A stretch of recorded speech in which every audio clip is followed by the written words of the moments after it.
Welcome to our channel. If you want to enable SafeSearch in Chrome, follow these step-by-step instructions to ensure everything is properly set up and working smoothly. Step 1. Open the relevant app or website on your device. Make sure you are logged in with your account credentials and have a stable internet connection.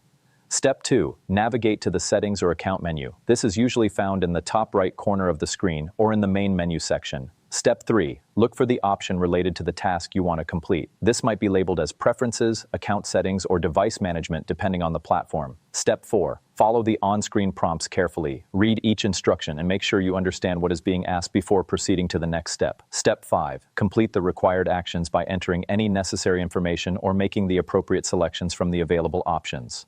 Step 6. Make sure you double-check all settings before finalizing. It is important to verify that each option is configured correctly to avoid any potential issues. Confirm your changes by clicking the Save, Apply, or Confirm button. Some platforms may require you to verify your action through email or text message. Step 7. Test the changes to ensure everything is working as expected. If you encounter any issues, you may need to restart the app or device. Don't forget to like this video and subscribe to our channel.